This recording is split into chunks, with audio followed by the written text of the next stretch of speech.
Assalamualaikum warahmatullahi wabarakatuh. Sugeng Dalu, selamat malam semua dan semoga kita selalu diberikan kebahagiaan dan kesehatan. Berjumpa kembali bersama kami Omah Library dan JAI atau Jaringan Arsip Arsitektur Indonesia. Perkenalkan, nama saya Dimas Dwi Mukti Purwanto sebagai host. Juga di sini ada Hanifah Sausan sebagai moderator yang akan memandu jalannya diskusi, dan tentunya sudah hadir juga pemantik diskusi pada malam hari ini yaitu dari arsitektur hijau. Untuk memperkaya sudut pandang, diskusi nantinya akan dibuka oleh Mas Cahyo Novianto dan ditanggapi oleh Pak Jo Adianto. Sebelumnya perkenalkan, acara ini terselenggara atas kerjasama JAI dan Omah Library. JAI sendiri merupakan platform yang mewadahi kegiatan pengarsipan arsitektur di Indonesia, baik tradisional, vernakular, hingga perkembangannya. Sedangkan Omah Library merupakan perpustakaan yang fokus mengembangkan literasi arsitektur di Indonesia, dan ruang diskusi adalah salah satu medianya. Oleh karenanya, kami bekerja sama dan mempersembahkan ruang diskusi bersamaan dengan peluncuran buku dengan topik Arsitektur Tanimbar Key sebagai sebuah perjalanan untuk mengenal Indonesia. Pada dasarnya, materi pada malam hari ini adalah mendiskusikan perjalanan dari arsitektur hijau ke sebuah desa yang bernama Tanimbar Key, yaitu desa sekaligus pulau yang terletak tepat pada gugus selatan Kepulauan Key kecil yang diapit oleh Laut Banda pada bagian barat dan Kepulauan Tanimbar pada bagian selatannya. Tanimbar sendiri terbagi atas 3 wilayah secara kependudukan besar, yaitu Kampung Atas, Kampung Bawah, dan Kampung Mun. Salah satu keunikannya, rumah adat di Tanimbar Key atau yang biasa disebut rahan adalah perbedaan latar belakang setiap rahan dan bagaimana setiap rahan berhubungan dengan rahan yang lain. Setiap rahan tersebut memiliki sejarah, leluhur, dan fungsi yang berbeda-beda. Hal ini karena leluhur dari setiap rahan adalah pendatang dari berbagai penjuru Indonesia. Sekian penutup yang bisa saya berikan. Kami demi kelancarannya jalannya acara ini diperkenankan seluruh peserta diskusi untuk menaati peraturan yang telah tertera, yaitu mematikan audio dan video sepanjang diskusi berlangsung kecuali ketika dipersilahkan, dan menyampaikan pertanyaan atau pernyataan di kolom chat jika ada yang ingin didiskusikan. Tanpa berlama-lama lagi, dipersilahkan kepada Hanifah sebagai moderator untuk memandu diskusi pada malam yang indah ini. Hanifah sudah ada di sini, waktu dan tempat dipersilahkan.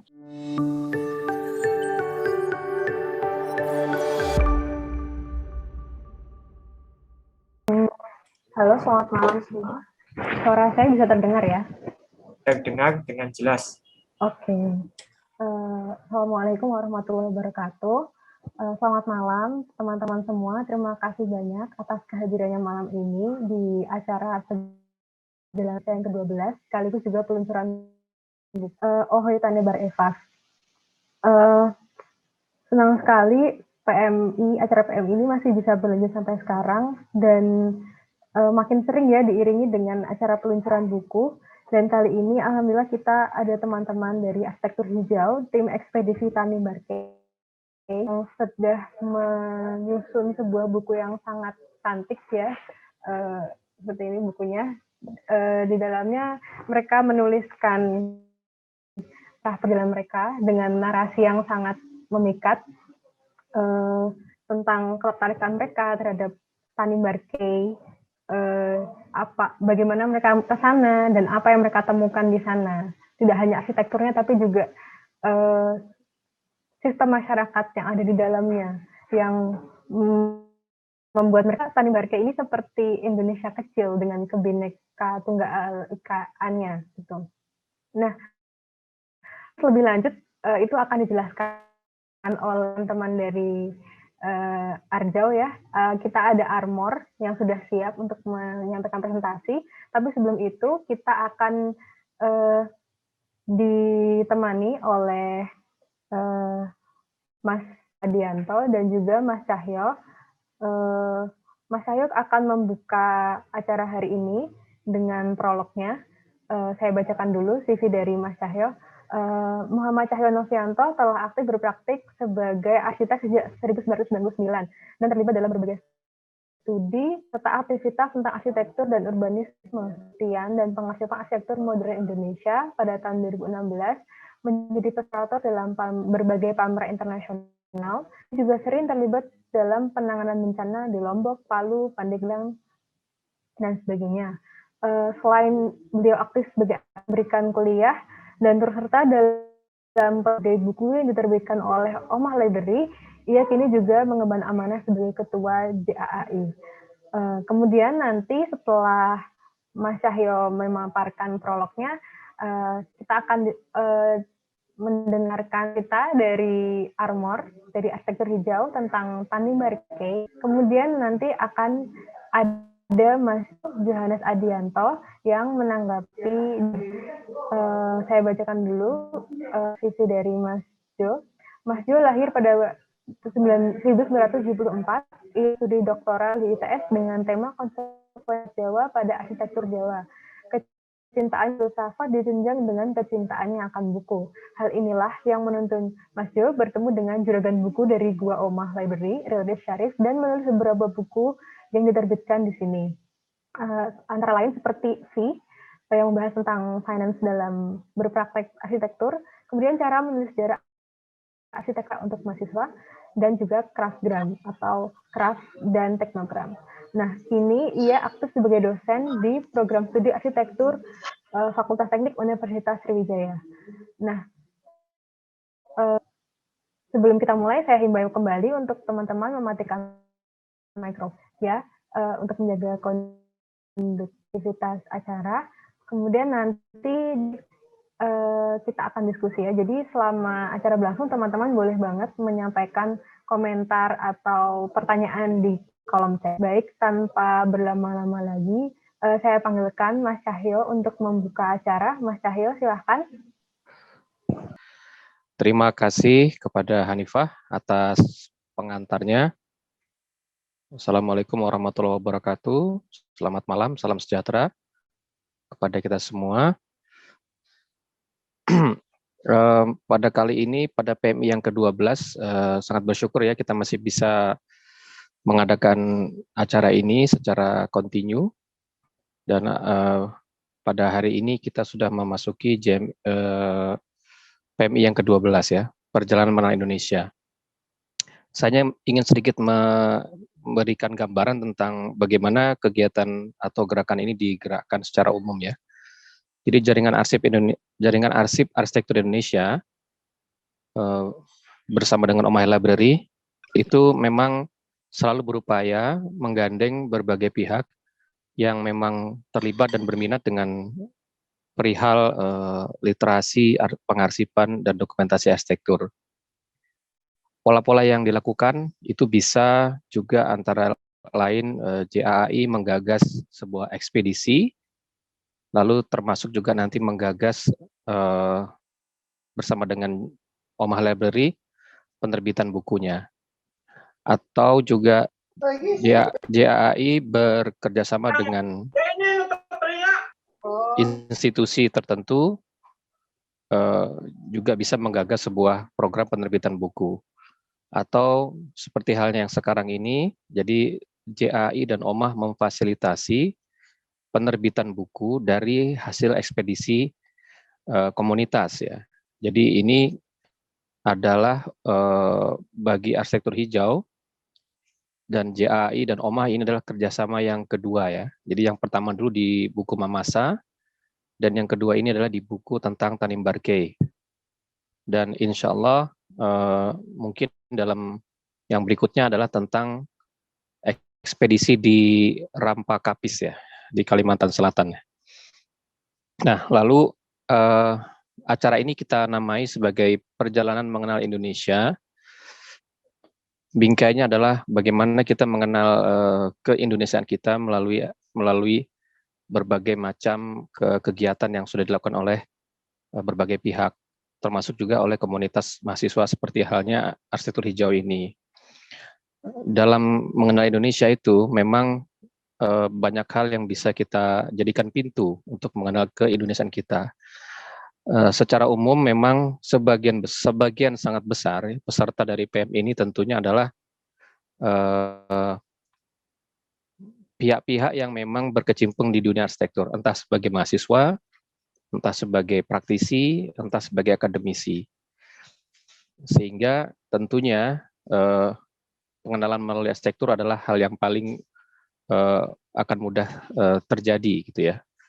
Namun juga karena memang dalam berbagai ekspedisi itu tentunya kami tidak semuanya terlibat, maka bingkai dari penulisan buku itu bisa bermacam-macam, tergantung sudut pandang dari para ekspeditornya. Nah, yang penting adalah bahwa dalam media ini, dalam forum ini, dalam acara ini kita bisa berbagi tentang kekayaan arsitektur Indonesia, yang mudah-mudahan kita selalu konsisten ya, Omah dan JAI untuk menerbitkan buku-buku tentang perjalanan mereka ini dan juga buku-buku yang lain. Saya kira saya cukupkan saja pengantar singkat saya ini dan mari kita sama-sama menyaksikan, mendengarkan, menikmati perjalanan dari adik-adik kita dari Arsitektur Hijau ke Tanimbar Key. Saya kembalikan kepada moderator. Terima kasih. Ya, terima kasih Mas Cahyo telah memberikan latar belakang ya dari program PMI ini, juga JAI dan kerjasamanya dengan berbagai pihak. Sebelum kita panggilkan Armor, saya perkenalkan dulu Arsitektur Hijau. Arsitektur Hijau ada di bawah Himpunan Mahasiswa Studi Universitas Katolik Parahyangan yang bergerak dalam pendokumentasian arsitektur vernakular Indonesia sejak tahun 1985. Setiap tahun, Arsitektur Hijau mengadakan kegiatan ekspedisi ke kampung vernakular di Indonesia. Ini program yang berfokus pada pendokumentasian arsitektur, kebudayaan, dan cara hidup masyarakat vernakular. Nah, di tahun 2017 ini adalah tahun ketika teman-teman Arsitektur Hijau, Armor, dan kawan-kawannya berkunjung ke Tanimbar. Nah, apa yang mereka temukan di sana? Kita langsung saja panggilkan Armor untuk bercerita. Silakan Armor.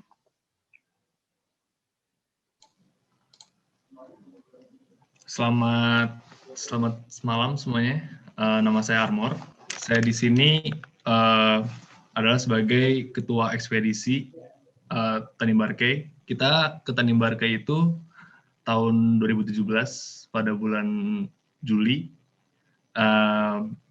Jadi mungkin dari moderator bisa disampaikan. Oke.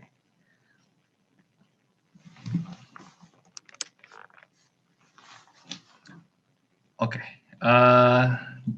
Jadi untuk Tanimbar Key itu lokasinya ada di, mungkin bisa di next.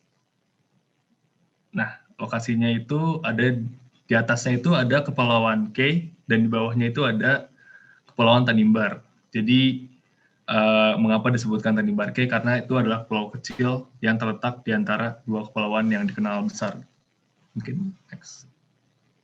Jadi proses kita kesananya survei untuk bisa tahu kenapa kita ke Tanimbar Key itu prosesnya dari proses riset internet, dan ternyata udah banyak dari media-media TV udah sempat ngeliput juga tentang Tanimbar Key. Terus ada beberapa peneliti yang pernah ke sana juga. Nah, oleh karena itu, tapi mungkin untuk secara garis besarnya saya masih belum ada data di mana bagaimana masyarakatnya bekerja dan lain-lain. Jadi perjalanan saya agar saya sampai ke sana ini, saya riset sampai nanya-nanya salah satu organisasi pencinta alam di Indonesia, Wanadi. Jadi dia memberitahu kayak semacam tips-tips kesananya gimana. Nah, pada saat surveinya itu perjalanannya mungkin cukup menarik ya, karena pas di sana itu cuacanya lagi buruk. Jadi untuk perjalanan naik speedboat dari Pulau Key kecil ke Tanimbar Key itu kan membutuhkan cuaca yang nggak terlalu buruk gitu, dan itu cuacanya lagi buruk banget di bulan Januari. Jadi sebenarnya kita sudah hampir putus harapan untuk bisa survei ke Tanjung Barke. Cuman untungnya ternyata ada informasi, ada masyarakat dari Tanjung Barke yang ke Kei Kecil untuk menyalurkan anak-anaknya. Beliau bernama Pak Nemo, dan saat kita ketemu di pelabuhan, kami sebagai tim survei langsung diajak ke Tanjung Barke dan melihat gimana sih keadaan Tanjung Barke pada saat itu gitu. Oke, bisa next. Nah, ini salah satu pas saat kita naik perahunya itu kondisinya ombaknya sampai 3 meter 4 meter, jadi benar-benar sangat pengalaman saya sendiri sih sebagai mahasiswa, di mana pertama kali saya melakukan ekspedisi yang benar-benar harus bergantung sama alam gitu. Jadi saya baru sadar sama peran alam di perjalanan saya.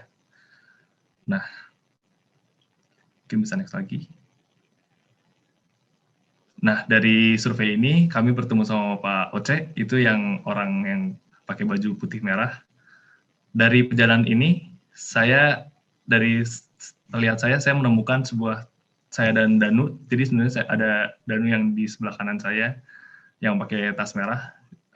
Kita sempat berunding tentang tema ekspedisinya, dan saat kita lihat pertama kali Pulau Tanjung Barke-nya itu, kita menemukan satu tema yang menarik. Itu kita memfrasakannya otonomi dalam dialog keberagaman.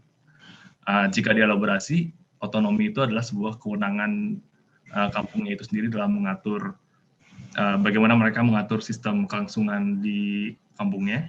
Terus untuk dialog keberagaman, jadi Tanjung Barke ini adalah suatu pulau kecil yang penduduknya bermacam-macam kepercayaannya, dan mungkin datang dari berbagai daerah, dan mereka punya 5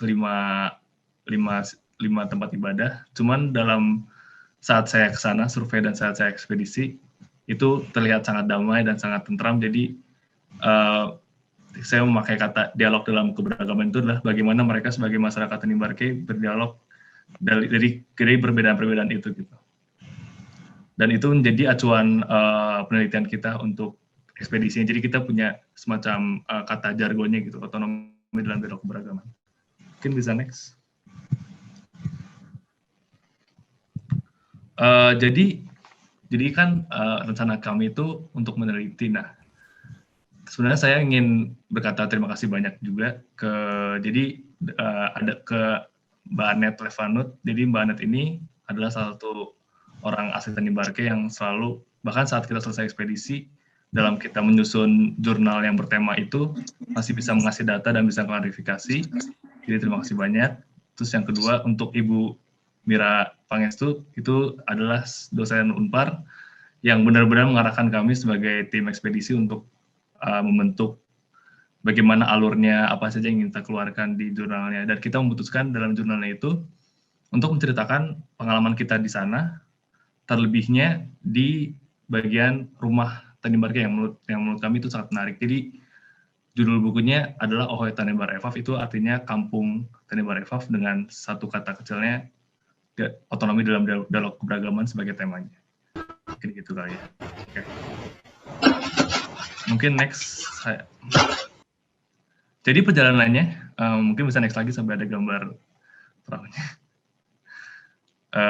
Oke. Jadi kita tuh dari Jakarta, dari Soekarno-Hatta, kita naik pesawat ke Bandara Patimura di Ambon. Terus dari Ambon itu kita naik angkutan umum ke Pelabuhan Ambon. Jadi rencananya kita naik pesawat dulu dari Jakarta ke Ambon. Terus dari Ambon itu ini belum pernah saya coba, ini pertama kali saya coba. Saya naik Pelni dari Ambon ke kecilnya di Pelabuhan Tual. Nah, perjalanannya ternyata makan waktu 19 jam karena dia nggak bisa langsung kan itu sebenarnya arahnya tinggal ke tenggara aja dia bisa sampai kan. Cuma ternyata dia harus muter dulu sampai Pulau Banda Neira untuk menghindari ombak-ombaknya. Jadi satu pengalaman yang sangat menarik juga sih. Terus kita pas saat perjalanan kita kenalan sama orang-orang yang di kapal Pelni itu. Mungkin next lagi. Terus, nah ini kira-kira suasana pelabuhannya. Mungkin ini pengalaman saya pribadi sih, ini saya baru pertama kali jauh-jauh naik Pelni dari Ambon ke Pelabuhan Tual. Oke, next lagi mungkin. Nah, ini saat kita sampai di Pelabuhan Tual, langsung ada orang-orang lokal yang membantu kami buat dari kita ke Pelabuhan Tual, ada pelabuhan lagi di bawahnya. Kita dari pelabuhan bawah, dari quay kecil kita ke Tanimbar Quay-nya, itu naik perahu speedboat gitu. Oke, bisa lanjut.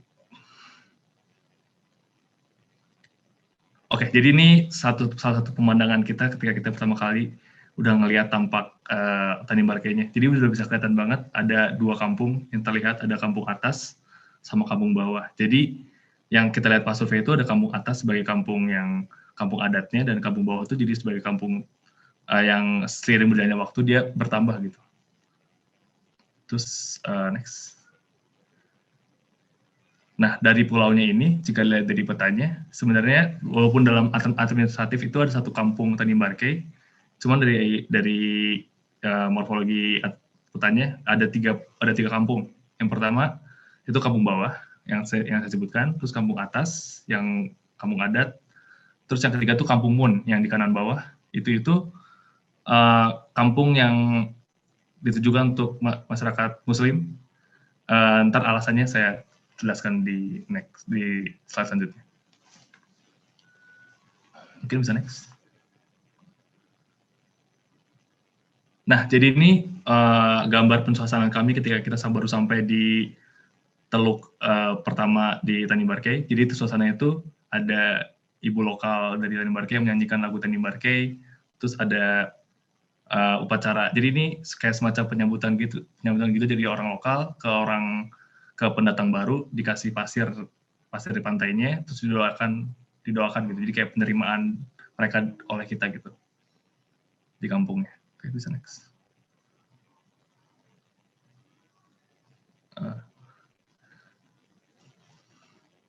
Oke, jadi ini adalah tangga Elyup. Tangga Elyup ini dari awal Tanimbar Quay ada itu, tangga ini ditujukan untuk sebagai penghubung di antara kampung bawah sama kampung atas. Nah, kalau misalkan dilihat di kanan gambarnya itu struktur lamanya. Jadi pas kita pertama kali survei, itu masih pakai tangga yang kayunya bentuknya udah kayak gitu. Dan pas kita benar-benar ekspedisi untuk meneliti, tangganya udah berubah jadi di pugaran, jadi lebih baru. Dan saya jadi berani naiknya. Soalnya kemarin saya benar-benar nggak berani. Oke, bisa next. Di kampung atas itu. Nah, ini suasana kita ketika kita udah sampai naik tangganya, terus kita ngelihat luar suasananya. Kalau bisa dilihat tuh, kalau bisa kita lihat lurus, kampung Munnya tuh di situ, di kiri, bagian kiri itu.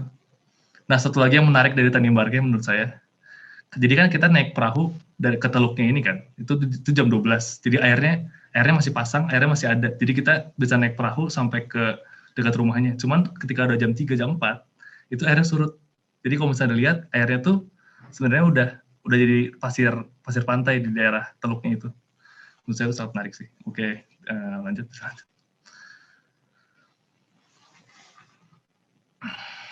Nah, ini kira-kira sketsa yang kita mencoba gambarin. Jadi kalau bisa dipotong, sketsanya itu kurang lebih kayak gini. Jadi ada kampung atas yang mayoritasnya adalah kampung adat, dan ada kampung bawah yang memang dia kayak semacam, kalau saya definisi sebagai mahasiswa arsitektur, adisi dari sejarah yang terbentuk gitu. Mungkin bisa next. Jadi ini saya ingin jelasin, saya di sana itu kita menemukan banyak situs. Contohnya ini situs sakral. Nah, ini salah satu situsnya, bentuknya kayak pohon. Walaupun secara bentuknya sangat mengundang kita untuk masuk ke kolong pohonnya, cuman menurut masyarakat di sana kita nggak boleh masuk ke dalam pohonnya itu karena pamali. Dan bentuknya macam-macam, mungkin bisa next dulu, bisa sekalian next. Bentuknya nggak harus yang besar gitu, kadang-kadang bisa bentuknya batu tapak gitu, atau cuman tanah gitu, yang kita nggak boleh injek gitu. Nah, contohnya kayak gini, ini dua gambar ini salah satu tempat sakral yang kita nggak boleh, yang harus kita hormati lah. Bisa next. Terus di Tanimbar Quay itu kita juga menemukan kayak semacam, kalau bisa lihat ini ada tulisannya FOC gitu. Jadi di Tanimbar Quay itu mereka menyimpan meriam FOC, ada, saya ingat saya ada 3. Itu tujuannya mereka sekarang pakai untuk kayak semacam akad nikah gitu. Jadi mereka memakai ini sebagai prosesi menikah mereka gitu. Mungkin bisa next lagi.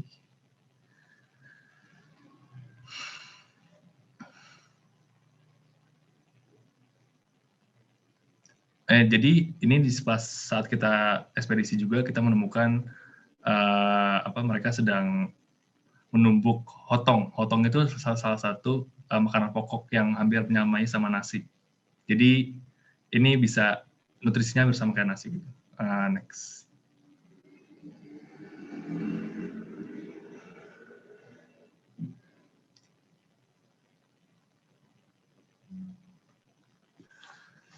Nah, ini salah satu gambar buah raja. Jadi buah raja itu salah satu buah khas yang ada di Tanimbarke. Jadi ini sifatnya secara garis besar dia sebenarnya beracun.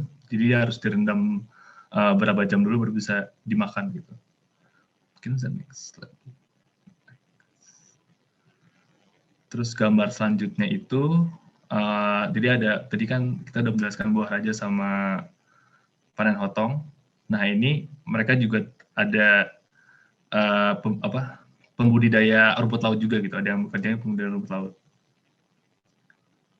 Sudah next lagi. Terus mungkin mereka juga karena ini salah satu kampung pesisir, mayoritasnya mereka mempunyai mata pencarian sebagai nelayan. Nah di sini kita dapat kesempatan buat lihat prosesi kita sedang mengolah ikannya. Oke, bisa next lagi. Nah ini proses ikan yang lagi lagi dibersihkan sisiknya gitu. Bisa next.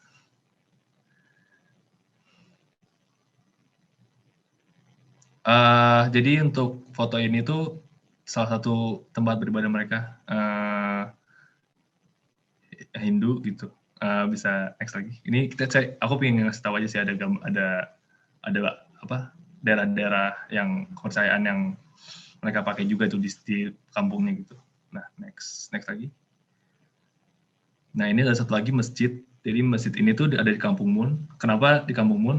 Jadi itu ini saya jelaskan kenapa mereka jauh. Yang saya dengar itu karena kebutuhan masyarakat yang Hindu untuk menjalankan ibadahnya bisa berjalan seiring dengan ibadahnya masyarakat Muslim yang di sana gitu. Jadi mungkin mereka jauh gitu, tapi tetap mungkin bisa naik lagi. Jadi saat kita ke sana itu kita menemukan, ini salah satu suasana Kampung Mun. Ini saya pakai footage fish eye lens yang 360. Jadi mungkin kalau lihat di sini, lihat di pancar begini tidak terlihat 360, cuman mungkin nanti saya ada aplikasi yang bisa buat melihat itu ntar. Oke, next lagi.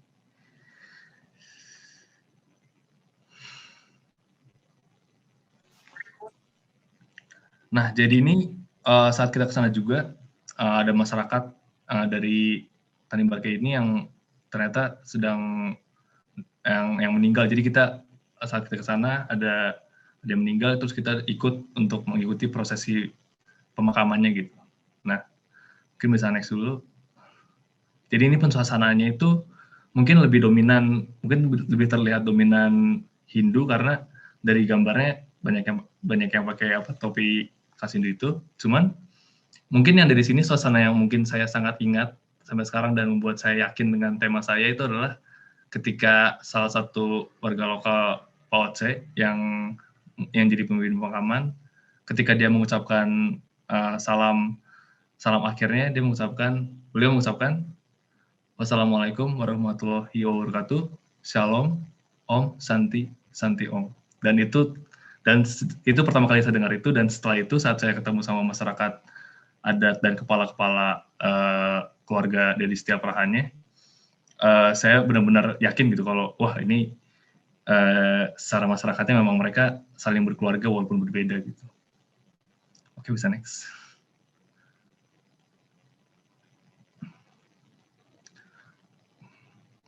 Terus ini persiapan upacara Sinuku. Jadi di saat kita ke sana itu ternyata ada wabah muntaber untuk dari anak-anak Tanimbarke. Nah, untuk masyarakat Tanimbarke, Sinuku itu digunakan untuk sebagai semacam persembahan begitu untuk mengusir roh-roh jahat dari penyakit gitu. Nah, ini salah satu prosesnya mereka membuat kayak semacam ketupat gitu yang nanti akan dipersembahkan di pantai yang tadi surut tadi. Mungkin bisa next.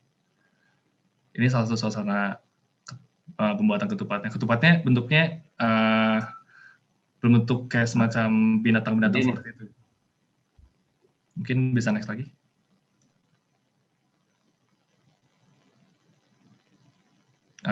Sorry, bisa next lagi.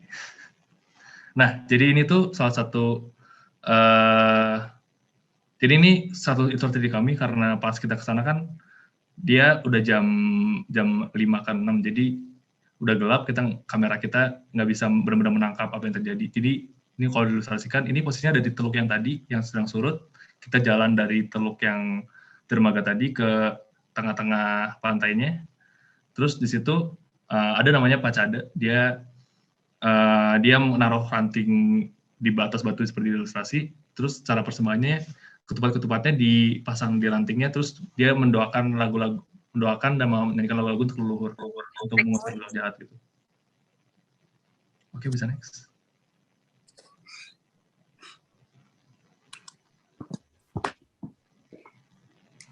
Nah, untuk sistem penelitian kimia itu, tadi kan saya udah menjelaskan dari sisi adat secara generalnya. Itu prosesnya dari wawancara sama dan itu ada tim lagi yang mendokumentasikan kampungnya dan tiap rahannya, karena pas saat kita lihat itu tiap rahannya itu tetap punya karakter yang berbeda-beda gitu, punya kegunaan berbeda-beda, punya strukturnya juga ada adisi yang berbeda juga gitu. Nah, dari sini ada lagi adat yang sangat menarik. Jadi adat ketuan rumahnya namanya Sirih Pinang. Jadi kita saat ke sana kita mempersembahkan kayak semacam buah sirih sama buah maja gitu sama koin dan rokok. Jadi kita harus setiap ke perkenalan ke rumah warganya kita mempersembahkan itu gitu sambil ngobrol-ngobrol saat kita pertama kali sebagai tamu ke rumahnya. Mungkin bisa next.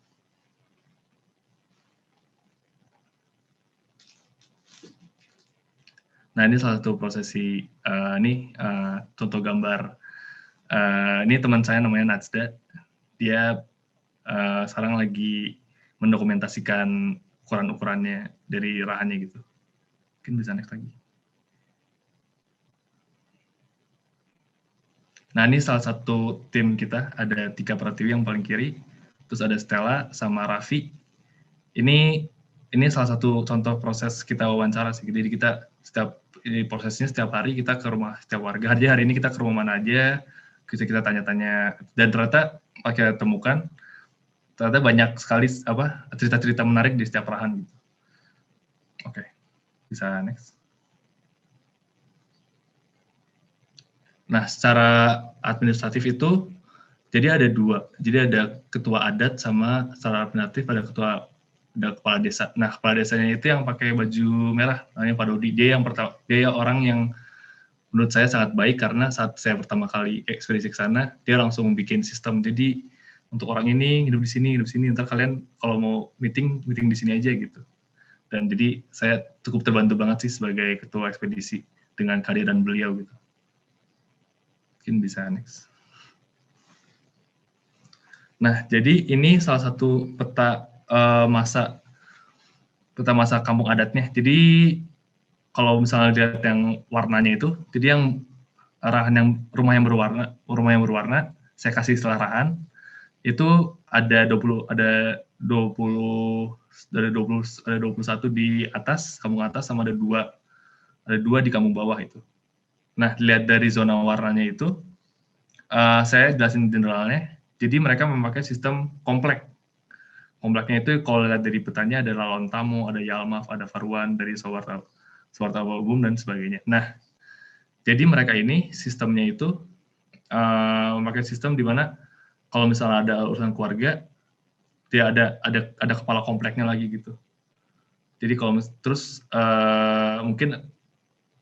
jadi kalau misalnya ada masalah di rahan mana, ntar diselesaikannya di rahan mana.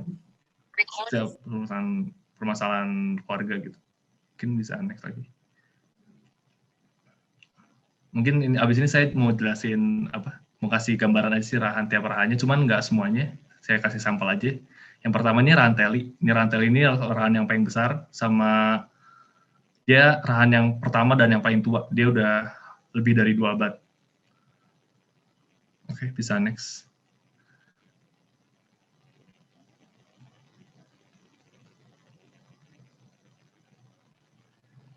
Bisa. Nah, terus ini rahan Fetung. Jadi rahan Fetung ini salah satu rumah yang kita dapat dari wawancara itu, mereka istilahnya dalam sumber daya makanan dia tidak pernah habis gitu, akan selalu ada. Bisa next.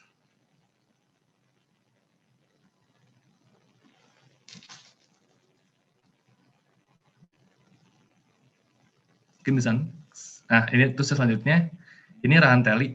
Nah, kalau dilihat dari kiri itu ada kayak semacam pondasi itu. Jadi ini tuh rumahnya Pak Chow, salah satu kepala adat yang saat kita datang itu kepala adatnya, dan dia itu orang yang menjadi pemahat untuk struktur rumahnya gitu. Nah, dari 3 rahan ini dan semua rahan 23 rahan ini kami bisa mengeneralisasikan jadi seperti ini. Kira-kira tipikal yang mewakili gambar yang mewakili rahannya. Ini bisa next. Nah, jadi ini salah satu prinsip mungkin tipologi mereka untuk membuat rumahnya. Jadi strukturnya ada satu tab itu teras, terus ada katlean itu ruang tamu, terus ada rinmel. Rinmel itu kamar kanan. Dia itu orang-orang yang ada di rinmel itu adalah kepala keluarga, dan rinbalit itu kamar kiri. Itu biasanya baru anak-anaknya atau istrinya. Terus lelumur itu dapur. Nah, garis merah ini menarik karena namanya tatoma. Dia itu kayak semacam balok lantai yang posisinya agak naik sedikit. Jika dilihat dari fisik, itu gunanya untuk jika kita bertamu, itu jadi batas gitu, jadi batas antara tuan rumah sama pengunjungnya. Next, mungkin bisa lihat gambarnya. Nah, ini tuh terasnya, bisa dilihat dari posisi teras sama rumah aslinya itu ada perbedaan tingginya gitu. Jadi ntar di semua rahan yang ditemui itu tipenya akan seperti ini gitu. Next lagi.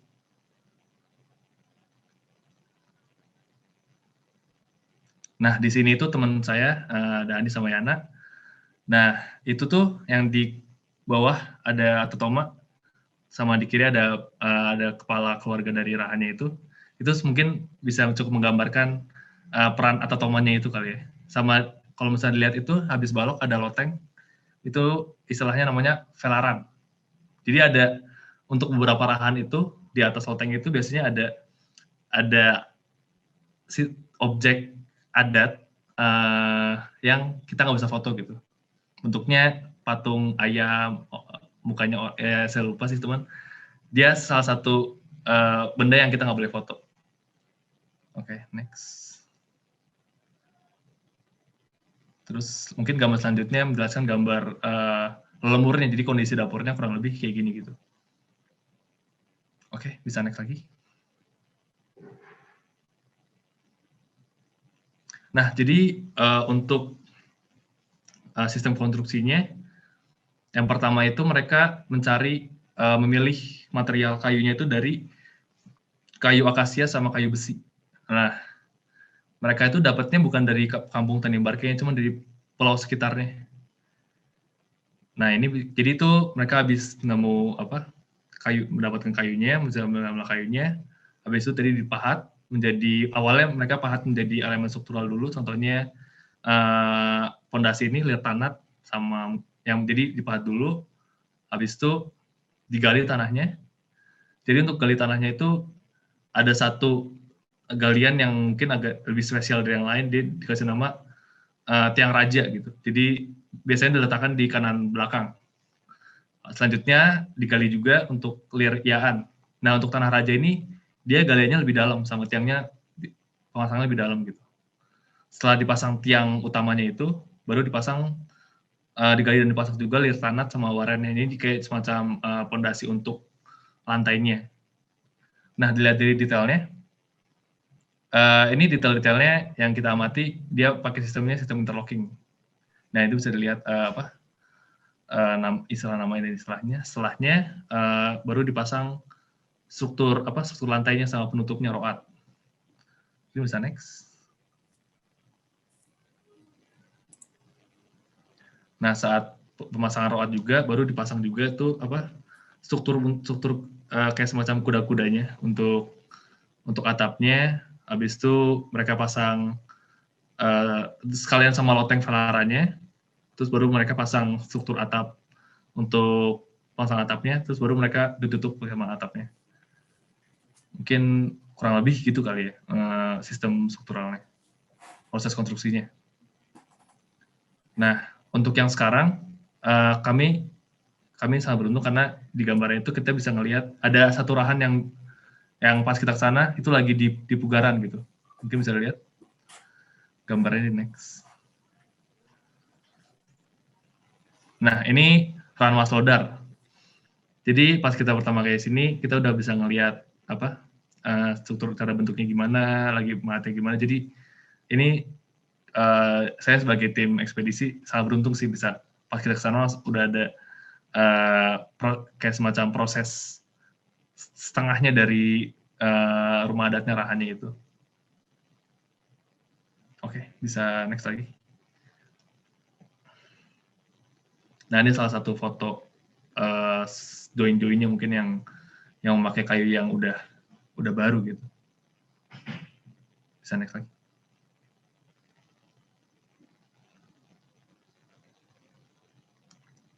Nah, ini tadi yang saya bilang balok untuk menopang struktur lantainya. Bisa next lagi.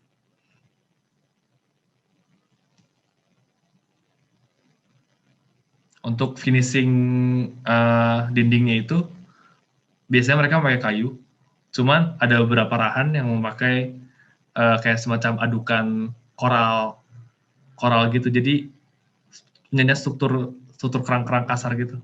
Jadi ada yang berbeda gitu. Ada beberapa rahan yang memakai sistem itu di dindingnya. Nah, untuk proses konstruksinya, karena sekarang ini tahun 2017, jadi itu selain tadi ada tangga ellip yang menghubungkan kamu atas kamu bawah, ada lagi sebenarnya ada dua tangga beton ini.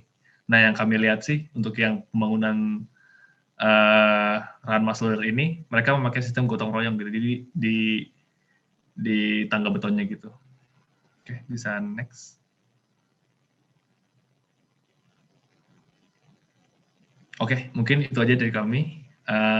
Ini jadi sebelum saya pamit, mungkin ntar saat diskusi, kalau misal kalian penasaran sama ingin merasakan suasana Tanimbar Cay, jadi sebelum ekspedisi kami sempat bekerja sama aplikasi namanya Arsdot. Nah, dia ini jika kalian install aplikasinya, kalian bisa scan barcode-nya ini, dan mungkin kalian bisa di dua QR code ini bisa ngelihat kira-kira kayak gimana sih suasana Tanimbar Cay saat kita mendokumentasikan gitu. Mungkin itu aja dari saya sebagai ketua ekspedisi. Terima kasih. Oke, terima kasih Armor atas presentasinya. Yang menurut saya baru sedikit banget ya dari apa yang sebenarnya tersaji di bukunya. Di bukunya kayak lebih banyak banget akan dijelaskan. Tadi ada 23 nama rahan itu apa aja, terus bedanya apa aja. Mungkin bisa dikulik sedikit ya nanti di diskusi gitu. Oke. Katanya Rahan mau cerita soal skripsi tentang itu, jadi? Oh, jadi ada dua teman kita, namanya Najat Rahira tadi yang saya tunjukkan di slide, sama Tika Pratiwi. Nah, mereka ini punya dua topik skripsinya. Mungkin saya belum melihat banyak sih untuk yang Najat, jadi saya belum bisa cukup menjelaskan. Cuman yang Tika menurut saya menarik karena dilihat dari teori-teorinya ternyata karakter kampung secara garis besarnya sama kampung dalamnya itu ternyata karakternya sama gitu. Ada sifat atas, kanan, yang kiri yang tadi yang Rin Mel sama Rin Walidnya itu ternyata kurang lebih punya karakter yang sama. Mungkin kurang lebih kayak gitu. Mungkin tapi ntar kita lanjutkan aja di diskusi gitu. Oke.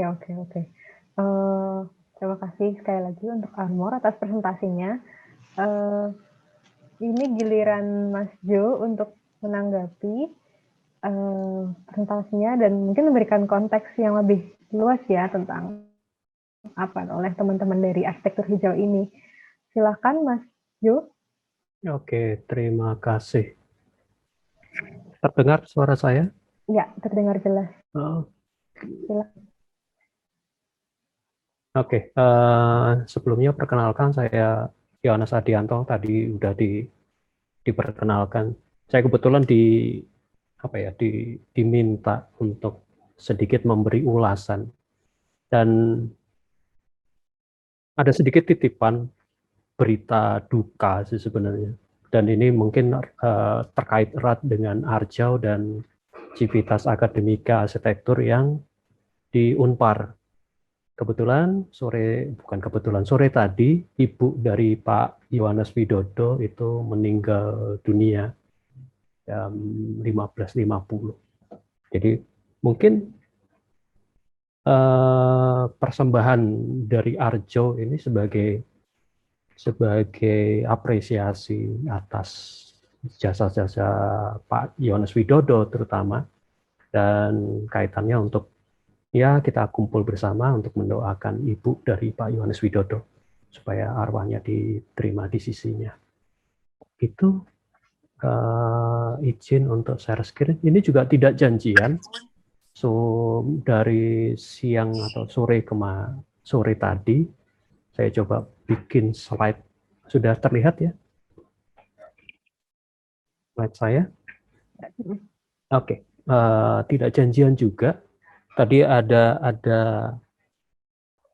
dikatakan bahwa tidak boleh mengambil foto ayam, tapi mohon maaf kalau ini keluar ayam beneran, dan bukan disengaja juga memilih ayam hitam, ayam cemani, meskipun malam ini juga malam Jumat Kliwon, jadi tolong tidak dikaitkan kemana-mana, tapi nggak apa-apa, kita coba lihat. Saya coba melihatnya sebagai bagaimana sebuah telur menjadi ayam, apa konteksnya dan segala macam, tapi kita akan lihat lebih ke apresiasi dari teman-teman Arjo terkait dengan ekspedisi ke Tanimbar ke Maluku Tenggara. Yang jadi menarik adalah produk dari kalian ini telurnya atau ayamnya. Itu menjadi ulasan berikutnya. Kita kembali ke akar, mungkin ke akar arsitektur, karena kita sama-sama berkecimpung atau lulusan jurusan arsitektur pasti akan mengenal banget tentang apa itu, siapa itu Vitruvius. Tapi yang mana kalau ditelusur lebih lanjut, Vitruvius itu kan sebenarnya tukang catat, dia perwira tentara yang kebetulan diminta untuk juga membangun, menjadi arsitek, dan pada saat bersamaan dia juga mencatat apa-apa yang terjadi di Yunani. Dan naskah dari Vitruvius ini sempat hilang, lalu ketemu di masa-masa Renaissance, dan menjadi basis, dan sekarang menjadi perkembangan ilmunya, menjadi kita kenal bersama kalau arsitektur itu kalau sudah memenuhi kaidah kegunaan, kekuatan, dan keindahan yang sebenarnya itu bukan dari kerja pikir dari Vitruvius, tapi para ahli di masa-masa Renaissance. Kerja dari Vitruvius ya hanya mencatat dan kemudian mencoba membangun fasilitas-fasilitas yang mendukung kerajaan Romawi waktu itu. Jadi dari perjalanan, dari journey tadi, dari pencatatan kuil-kuil yang ada di Yunani. Pada saat di sisi lain atau di dunia lain juga kita kenal dengan perjalanan Ising. Kebetulan hari ini adalah ulang tahun Palembang, dan Palembang menjadi salah satu kota tertua di Indonesia karena pembuktiannya juga dari naskah Ising ini, catatan perjalanan, sehingga kita bisa lihat petanya, kemudian kroniknya bagaimana, dan segala macam cerita tentang Palembang dan segala macam. Kebetulan kenapa saya munculkan ini, kebetulan saya tinggal di Palembang, jadi ada nggak tahu kebetulan apa memang semesta mendorong kita berkumpul di sini, atau di perjalanan berikutnya yang membongkar dunia, benar kan? Salah alamat, kalau ada istilah Ayu Ting Ting itu kan salah alamatnya si Christopher Columbus. Dia mengira dia sampai India, ternyata bukan di India kan. Itu juga sebuah perjalanan. Dan kita mau nggak mau, kalau bicara tentang Maluku, di sekitarnya pasti terkait juga dengan jalur rempah. Dan jalur rempah kalau kita pelajari lebih lanjut juga terkait dengan jalur sutra. Dan sekarang lagi dicoba dibangun, dibangkitkan kembali dua jalur ini dan menjadi program yang cukup seru, masalah global juga. Oke. Tadi sempat disinggung bahwa ada beberapa peneliti yang bicara tentang K. Tanimbar. Salah satu yang sempat saya catat, dan ini data ini atau informasi ini juga kebetulan saya diingatkan di Facebook, itu asiknya Facebook. Tiba-tiba ada yang mengingatkan ketika postingnya Mas Cahyo ditanggapi oleh Pak Sudrino Mustioso, Ketua LSAI, yang mengatakan bahwa bentar, si Koji Sato kayaknya udah pernah deh ke Tanimbar. Saya bongkar-bongkar file-file saya, ternyata nemu ini. Dalam sebuah kuliah tamu di Palembang, dia munculkan gambar ini di Ki Tanimbar. Basis pemikiran dari Koji Sato adalah basis pemikiran bahasa, studi bahasa tentang Austronesia dan segala macam, perkembangan bahasa dan segala macam. Itu yang kemudian mencoba dikaitkan dengan arsitektur. Ada beberapa penelitian yang basis bentuk arsitektur itu hampir atau setara dengan perkembangan bahasanya. Itu ada yang mengatakan demikian. Sore tadi dalam sebuah diskusi singkat, Mas Cahyo juga mengungkapkan kayak Gaudens Dominic pernah nulis juga tentang Tanimbar, dan benar di buku Religion as Architecture in Pre-Modern Indonesia, dia di chapter 7 mengatakan seperti ini, ada Tanimbar juga.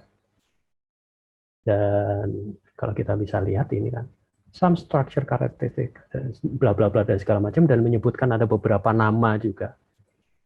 Lalu apa fungsinya atau apa basisnya dari perjalanan dari teman-teman di Arjau ini yang bisa kita tarik dan kita pelajari lebih lanjut. Teman-teman melakukan pengkajian atau pendataan berbasis pendekatan vernakular. Dan Paul Oliver mengatakan, ya, vernakular itu sebuah pendekatan without disiplin. Asik. Sebuah pendekatan ilmiah tapi tanpa disiplin. Dibanding, ya ini ada pembandingnya, dibanding kesehatan, bending, hukum, komputer, dan segala macam. Tapi pendekatan ini punya kelemahan dan kelebihan pada saat bersamaan. Jadi kayak dua sisi mata uang, dua sisi keping mata uang gitu kan. Punya kekuatan dan kelemahan yang bersamaan. Di sisi lain kita tidak punya pijakan, dasar ilmu metodologi yang jelas, tapi pada saat bersamaan kita bisa bebas. Nah, perkara bebasnya ini yang menarik. Di sebuah artikel tahun 2019 dikatakan bahwa pendekatan vernakular itu sudah mulai sejak 1986 dan kemudian grafiknya cukup naik di akhir-akhir ini. Dan ini penyebarannya, dan Asia itu menjadi tempat studi di vernakular yang cukup besar. Dan kaitannya juga dengan sustainability, terutama mau diarahkan ke sustainability. Tapi yang mana? Yang kita bisa tarik, vernacular architecture is a high flexible and reasonable way to address human need. Ini yang menjadi, kalau buat saya pribadi, menjadi sangat menarik apa yang dilakukan oleh teman-teman Arjau, terutama di Tanimbar dan di beberapa hal lain. Terutama yang di Tanimbar ini, di bagian akhir dikatakan, mereka tidak beri emas, mereka tidak beri uang, mereka beri bekal ilmu. Ini tepat sekali apa yang dikatakan, bekal ilmu. Yang diberikan adalah tadi telur, atau mungkin kalau dikaitkan dengan dua warna, yang diberikan adalah sepasang ayam, bisa ayam cemani apa-apa itu. Tinggal kalian mau mengembangkan apa. Ini kembali lagi ke, sebenarnya ulasan ini refleksi ke saya pribadi dan mungkin teman-teman dosen yang lain. Mau ke arah mana dokumentasi-dokumentasi yang dilakukan teman-teman ini? Mau diarahkan sebagai telur saja yang kemudian dijadikan scramble egg, atau ayam itu dipotong kemudian dijadikan sop atau dijadikan gulai, atau ayam itu mau dikembangbiakkan sehingga ini sustainable arsitektur yang belajar dari ke masa lalu itu menjadi berbasis sangat lokal seperti ini kan, yang sekarang kayaknya dilupakan. Jadi apa yang teman-teman lakukan benar-benar memberi secercah atau memberi benih pengetahuan untuk arsitektur Indonesia pada masa depan. Tinggal sekarang melihat apa yang telah dilakukan teman-teman dari Arjau ini mau diapakan. Langsung dimakan, ya silahkan. Mau dimasak jadi gulai atau menjadi kari atau apapun, ketemu dengan bumbu India, ya silakan. Atau mau justru bibit-bibit di Tanimbar atau di Maluku atau bahkan diarah ke arah Papua Nugini dan ke arah Hawaii mungkin, karena itu yang sepertinya belum banyak. Penelitian-penelitian arsitektur itu lebih banyak, terutama yang vernakular, lebih banyak ke Indonesia Barat dan Tengah. Bagaimana dengan Indonesia Timur? Yang bisa kita dialogkan, bisa kita ulas sampai ke arah Hawaii dan segala macam. Mungkin itu dari saya. Terima kasih. Saya kembalikan ke moderator. Terima kasih banyak untuk epilognya dari Mas.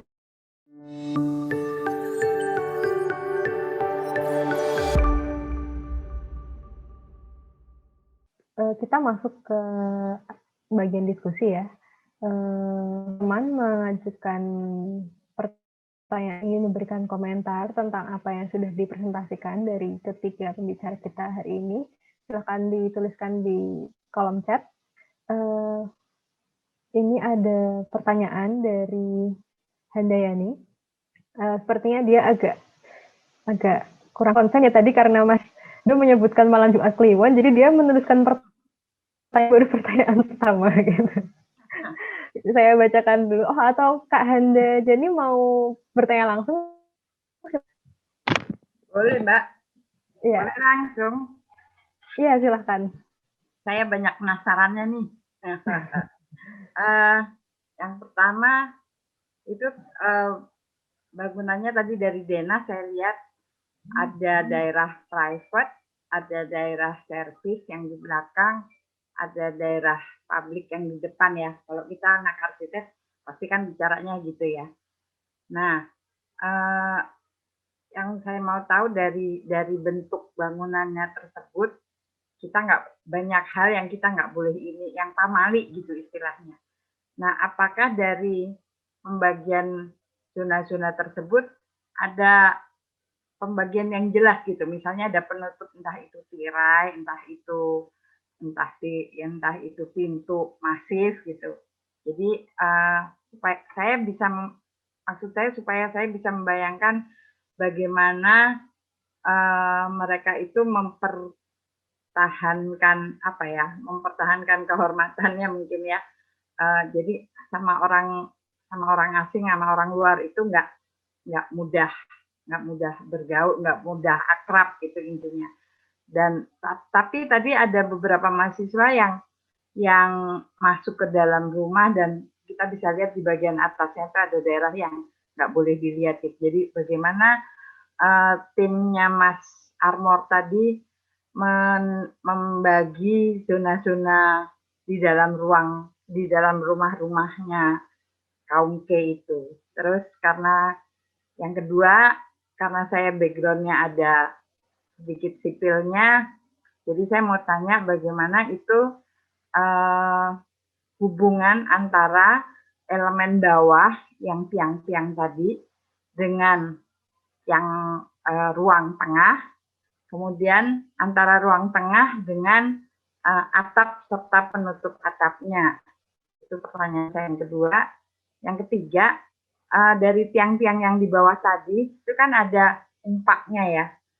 Nah, umpaknya itu kelihatannya kalau saya lihat dari gambar, nggak sama semuanya gitu. Jadi tergantung bentuknya dan kayaknya tergantung dimensi si tiang tadi.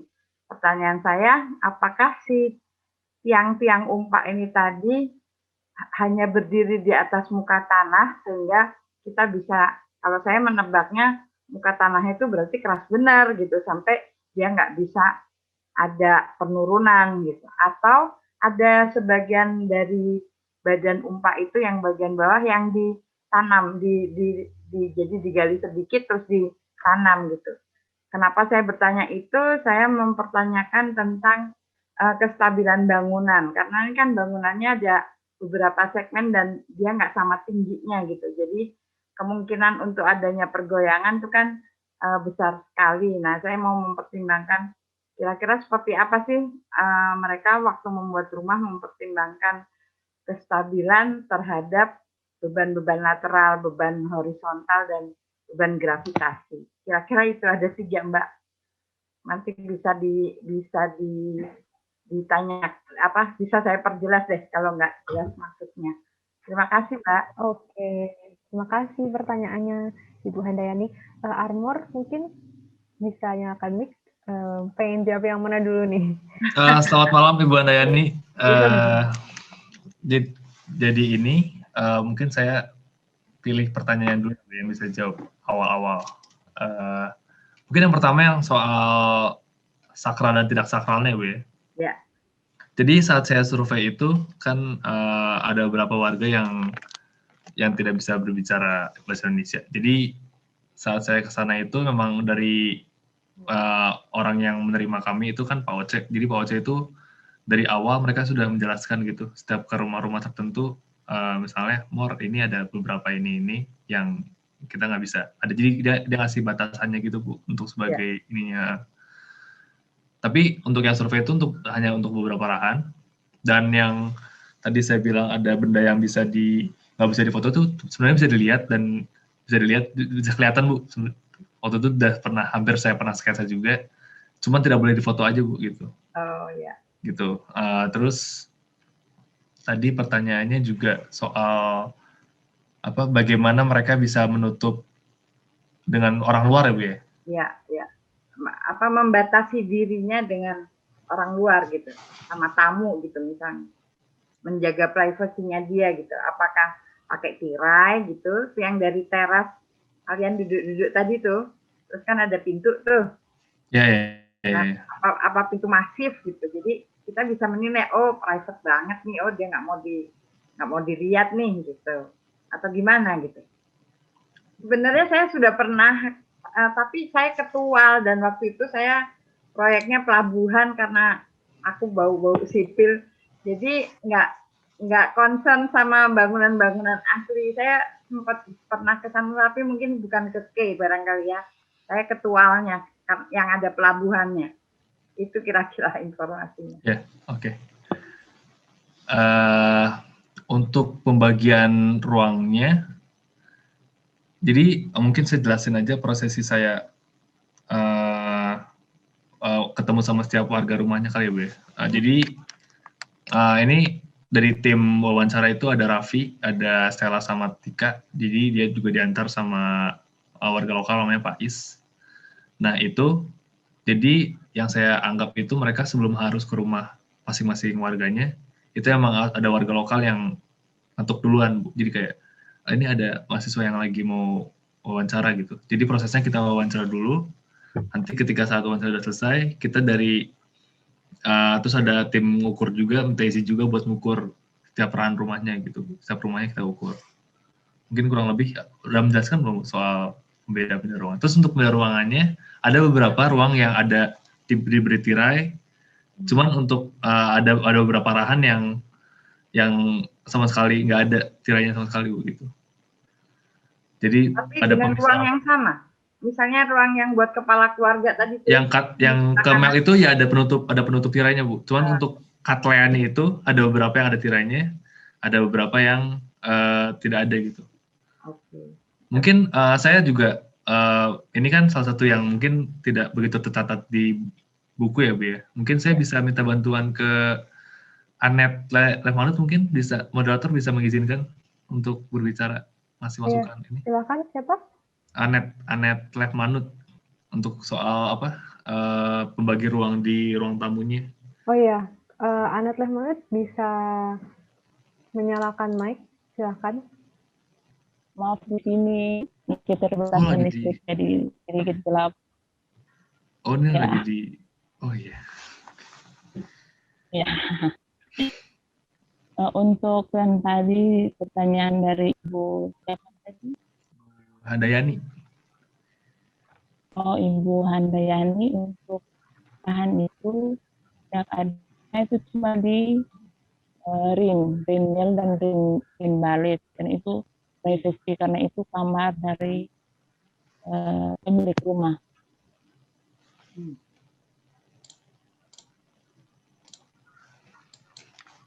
Jadi kalau untuk Katlean itu seperti ruang tamu, ruang keluarga. Kalau untuk ring balit dan ring mil mungkin dikasih cerai karena privacy untuk kepala rahan gitu. Kalau untuk TEP,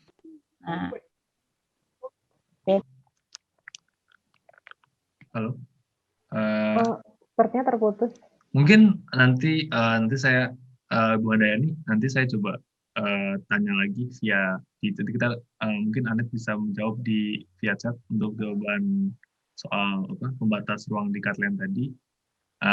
Terus untuk yang soal jadi nanti mungkin lihat dari sinyalnya juga ntar malah menyusahkan Anet juga. Jadi mungkin Anet nanti ketik aja gimana biar lebih lebih nyaman juga, nanti bisa disusun kata-katanya.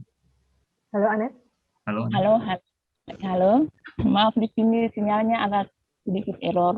Oh ya, mungkin bisa dituliskan di kolom chat gitu jawabannya. Oh ya, boleh. Terima kasih. Terima kasih. Ya, mungkin bisa lanjut ke untuk pertanyaan konstruksi itu untuk sambungan, mungkin saya jawab dulu yang sambungan dari atap ke istilahnya ke kerengnya kali Bu ya. Jadi mereka ini pakai bambu Buddha, terus mereka pakai daun sagu, sama mereka tuh dianyam di bambunya Bu. Jadi dan bambunya itu ditaruh seperti reng gitu Bu. Iya. Nah untuk tadi kan kebanyakan pertanyaan Ibu lebih ke gaya-gaya lateral dan lain-lain. Ini teman saya Nazar Tahir ini, dia ini topik skripsinya dalam lingkup penelitiannya dia juga membahas tentang tektonika strukturnya Bu. Mungkin Nazar Tahir bisa punya pandangan yang lebih soal jawab pertanyaannya Ibu Handayani. Selamat malam, saya Najda Tahira, saya salah satu tim ekspedisi Arjau. Mau bantu jawab pertanyaannya Ibu Handayani.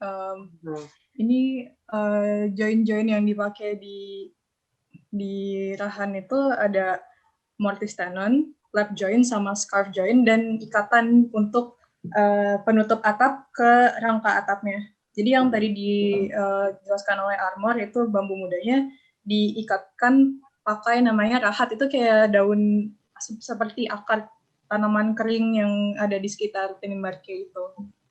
Nah, terus untuk... Sorry, itu tadi buat pengikatnya ya Mbak, yang tanaman kering itu? Iya, pengikatnya. Pengikatnya. Iya, oke. Terus untuk yang kolom-kolom dan pondasi yang ditanam itu biasanya ada 6-8, namanya simval, itu ditanam sekitar 50 cm ke dalam tanah.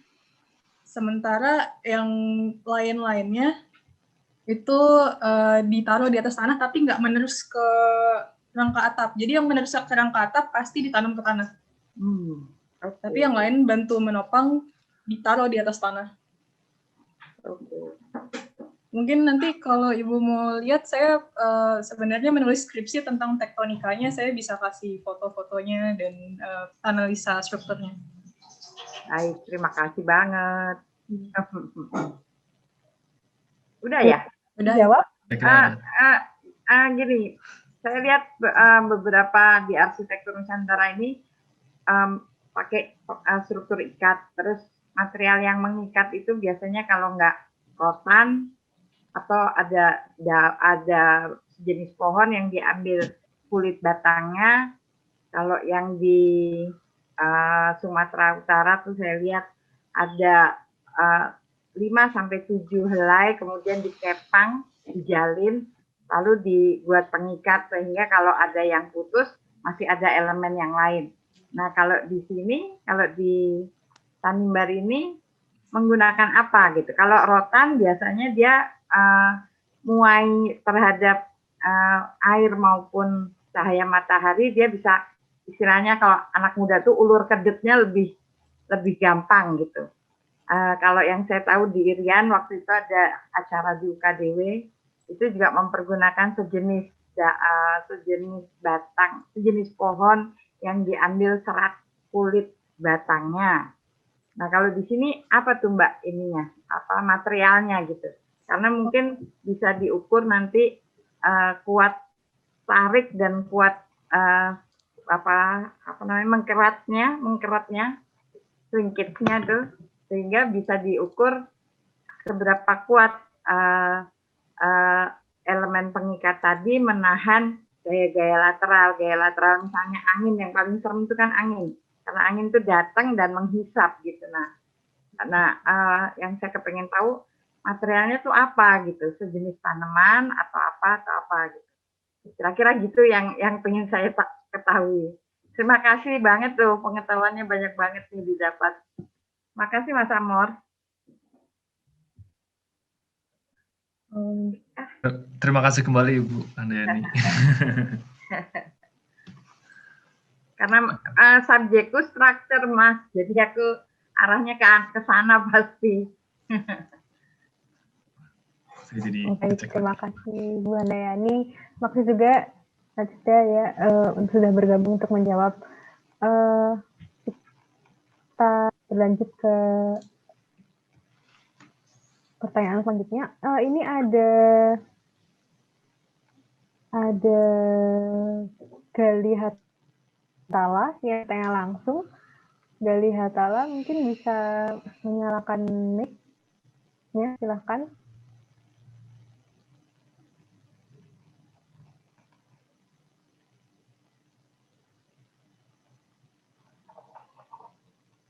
Halo Gali.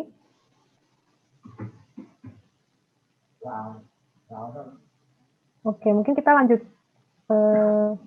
pertanyaan selanjutnya dulu ya. Ada pertanyaan dari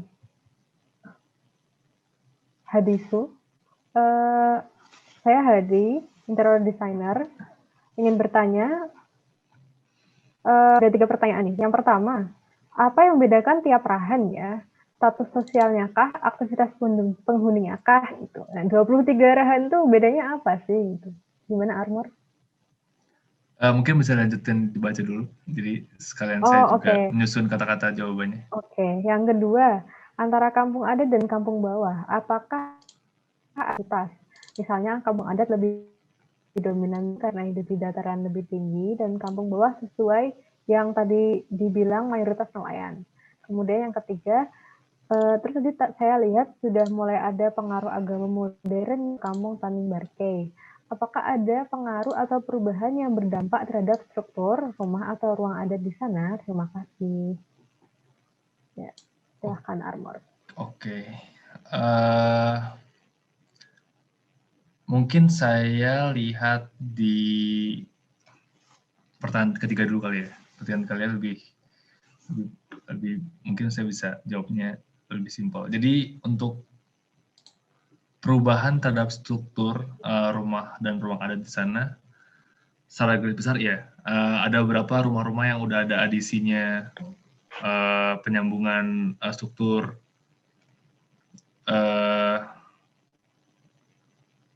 tapi yang saya observasi itu adisi-adisinya itu tidak mungkin tidak berpengaruh sama aktivitas kepercayaan mereka untuk perubahan-perubahan yang terdapat di rumah di Tanjung Barkei itu. Dan ini juga dari salah satu warga lokal namanya Pak Cada. Beliau sempat bilang ke saya kalau yang memang rumah adat Tanjung Barkei itu memang tidak boleh ditambah seharusnya. Gitu. Dia udah jadi apa? Udah salah satu ketentuan dari setiap rahannya itu seharusnya.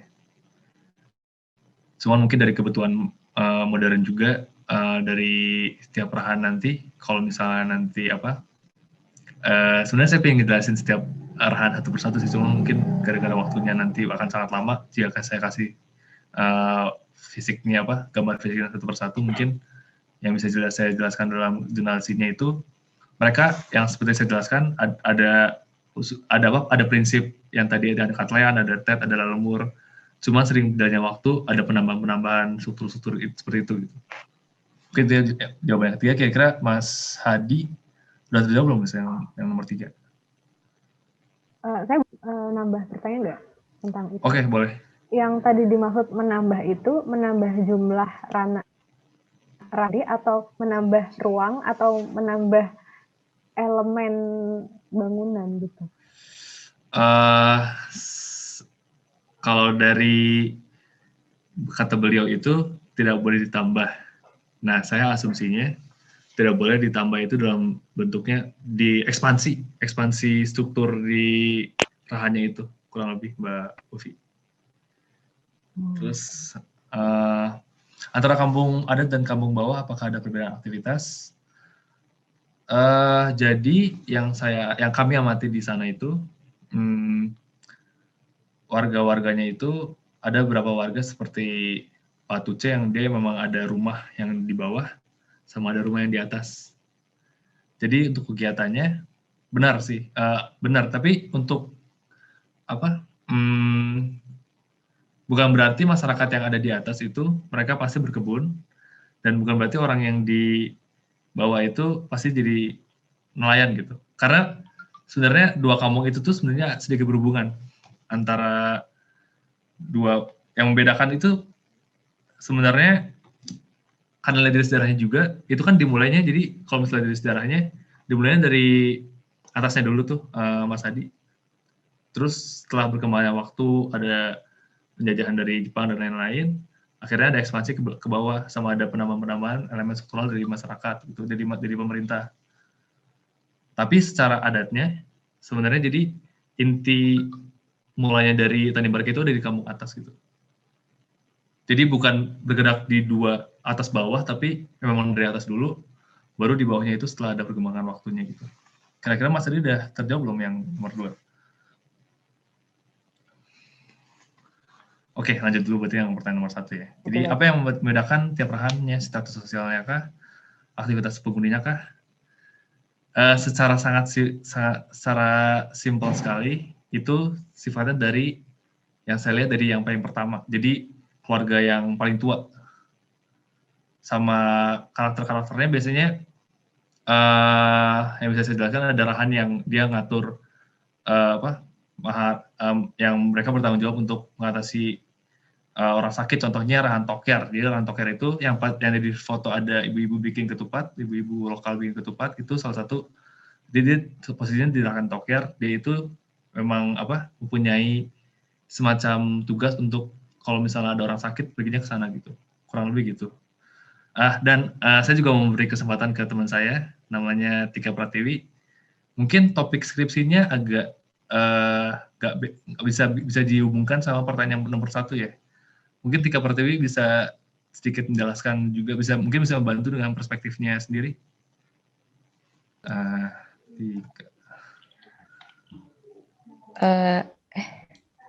Sorry, ini background-nya masih.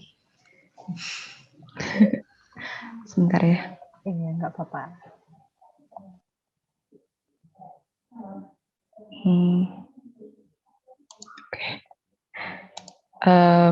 Selamat malam semuanya. Untuk yang menjawab pertanyaan nomor 1, membedakan tiap rahannya itu seperti apa? Sebenarnya skripsi saya itu membahas tentang ritual adat, bagaimana mereka bagaimana aktivitas ritual adat itu membentuk pola ruang yang ada di Kampung Tani Barke ini.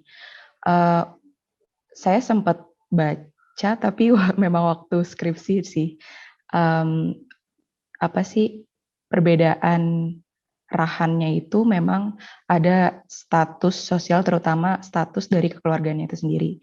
Jadi tadi kan Armor udah jelasin kampung atas itu atau kampung adat memiliki beberapa komplek yang diketuai oleh rumah kakak, bisa dibilang rumah kakak ini rumah yang paling tua dan bertanggung jawab atas rumah adik-adiknya. Nah, terus kalau aktivitas penghuninya itu tergantung dari ritual adat yang diadakan di setiap rahan-rahannya itu. Kalau aku jelasin emang banyak banget gitu ya, cuman salah satunya misalnya rahan teli yang tadi dibilang sama Armor, rahan yang paling besar itu berfungsi untuk menyimpan tanaman hotong atau pengganti nasinya dari orang Tani Barke itu. Makanya rumahnya itu atau rahannya denahnya lebih besar. Ada satu ruangan yang memang berfungsi untuk menaruh hotong itu, gitu sih. Jadi memang yang membedakan tiap rahannya ada dari aktivitas penghuni, kepala keluarga dan anggota keluarganya juga. Kalau status sosial, iya lebih ke status kekeluargaannya gitu. Yang dimana ada rumah kakak dan rumah adik. Gitu sih. Semoga menjawab ya, Mas Hadi. Mungkin kalau dibandingkan dengan tubuh manusia, mungkin semacam organ-organ gitu ya, rahan yang berfungsi sebagai organ yang ada yang ngurus tentang kesehatan kayak gitu, dan semuanya iya betul itu kerja sama analogi yang baik dalam ekosistem. Ya. Oke.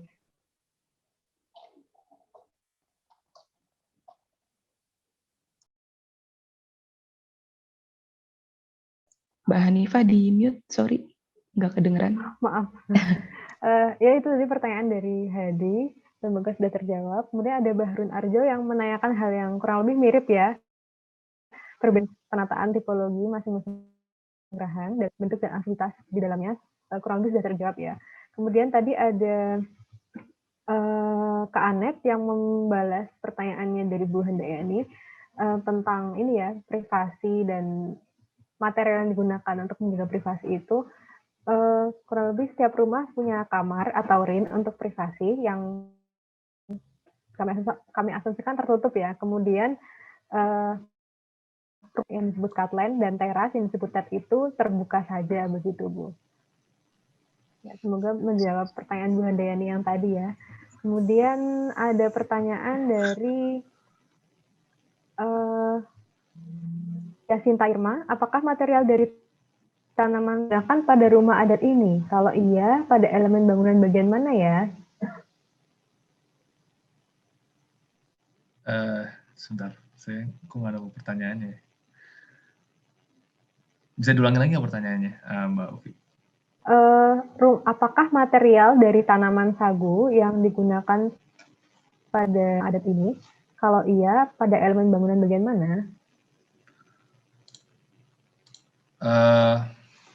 Sebentar, saya harus lihat lagi karena jadi Penutup atap bukan? iya, penutup atap. Iya. Daun sagu kan, lempengan daun sagu gitu kan tadi kelihatannya gambarnya. Iya. Sebentar.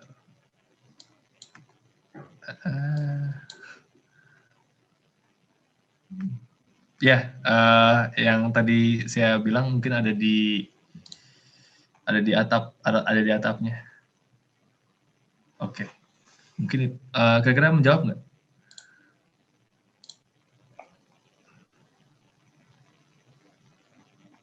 Ada yang mau menambahkan dari teman-teman Arjo? Kalau nggak ada mungkin cukup ya. Untuk Yasinta Irma semoga terjawab.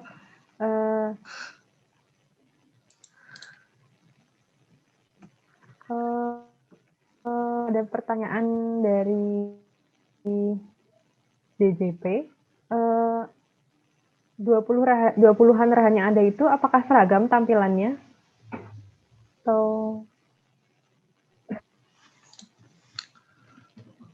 Sebentar, saya juga ingin melihat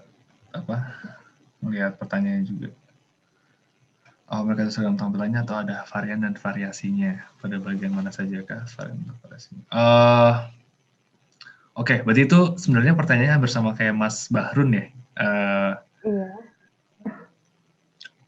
Kalau berbicara perbedaan, itu sebenarnya parameternya bisa banyak banget sih. Bisa banyak, mungkin dari tinggi perbedaan antara TED sama cut-line-nya itu bisa berbeda, setiap rahannya itu beda-beda gitu. Dan parameternya mungkin banyak, dan dari masyarakat lokal tidak ada penjelasan khusus soal bagaimana mereka membagi, oh ini untuk daerah ini kita emang peraturannya harus lebih tinggi daripada rahan yang itu gitu. Jadi mungkin kalau dari kami kan kita belum sampai menemukan parameter perbedaannya di mana aja. Cuman kalau dari saya secara singkat, mungkin dari yang saya lihat itu dari perkembangan zamannya, ada beberapa rahan yang varian finishing dindingnya udah mulai diganti, atau finishing atapnya ada beberapa yang udah diganti. Mungkin ada beberapa rahan yang yang udah pakai atap seng misalnya di masa tambahannya, atau dari finishingnya mungkin dari sisi bawahnya ada yang masih pakai yang tadi yang tiang lir tanah yang tadi saya bahas, ada yang udah pakai beton gitu. Jadi mungkin kalau misalnya kalau di mata saya pembedanya itu dari situ sih, dari bagaimana dia udah mencoba berkembang jadi sesuatu yang lebih modern, pakai teknik yang lebih mudah gitu daripada pakai kayu. Mungkin itu kali ya. Ada Nasda mungkin mau menambahkan? Mungkin Nasda. Apakah Anda melakukan pendokumentasian sehingga bisa terlihat perbedaan satu dari yang lain? Mengingat ini ekspedisi arsitektur, bukan ekspedisi budaya. Kalau arsitektur kan penting itu, variasi, varian itu, karena itu kaitannya nanti dengan transformasi. Saya mau bantu jawab.